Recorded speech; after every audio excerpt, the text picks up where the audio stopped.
Shalom, this is Rabbi Klein. I'm the rabbi at the Greater Miami Jewish Federation. You know, we're living in a period of self-righteousness these days. Only we have the truth. Our tribe, that's the right tribe. However, think about it. Who ultimately has the truth? Only God. It's only God that's completely righteous. It's only God who knows how to judge things appropriately. Thus, in this week's Parsha, God's actions are extremely strange because we have this city, this problematic city called Sodom, and Sodom is a really evil place. And God knows the score with each and every one of these people. God knows that they are slated for destruction. And yet God, incredibly, invites Abraham into a conversation about the justice of Sodom. Why would God do that? God knows everything. God doesn't need Abraham's advice. So the Torah gives us an explanation of why God engages Abraham in a conversation about whether Sodom should be spared from God's wrath. God says, "Shall I hide from Abraham what am I about to do?"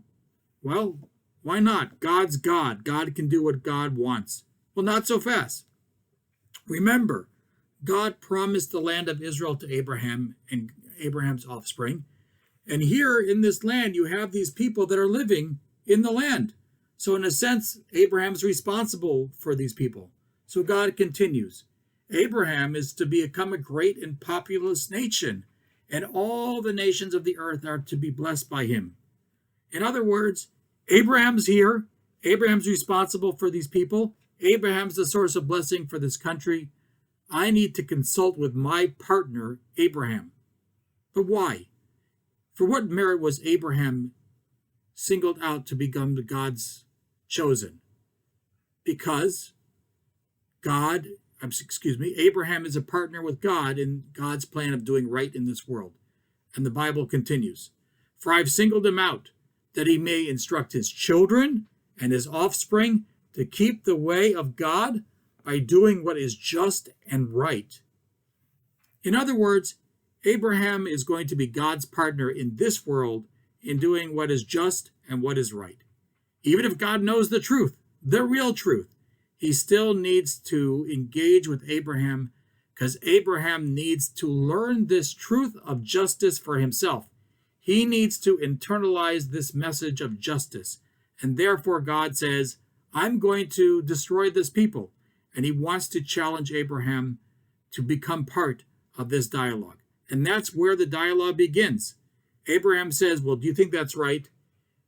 Do you think you should sweep away a whole people, the innocent along with the guilty? That's a sweeping indictment of God's justice. Unbelievable that Abraham would say it. Maybe there's 50, maybe there's 45, maybe there's 40 good people, maybe there's 30 good people, 20, even 10 good people. God, how could you do this?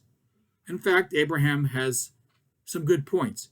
And at least, according to the Bible, God's own sense of justice evolves. Amazingly, God accepts the arguments of Abraham. So consider the education that God is giving Abraham. God really knows what's just. He knows these people are slated for destruction, but nonetheless is ready to invite others like Abraham into the conversation about what is the ideal world, what is ideal justice.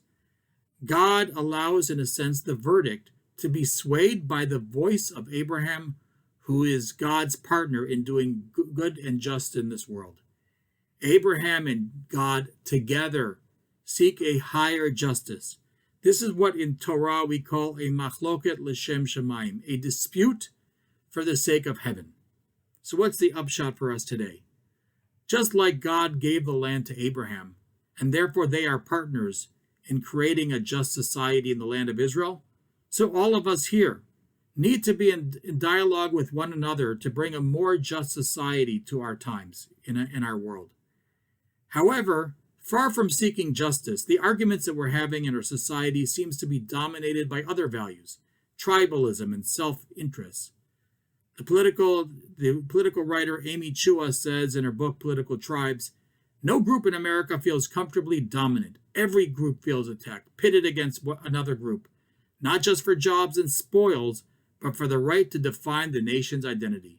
In these conditions, democracy devolves into zero-sum group competition, pure political tribalism. Those are the types of disputes that we're hearing today.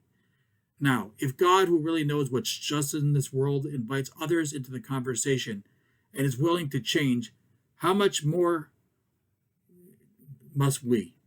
We cannot retreat into our tribal self-righteousness, but we need to open our hearts and together engage with one another, seeking a higher good and justice for all of us.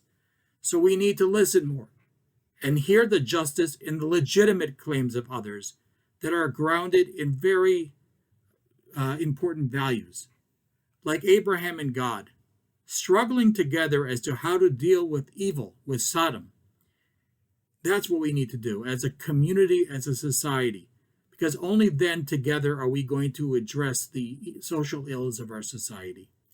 Wishing all of you a very Shabbat Shalom.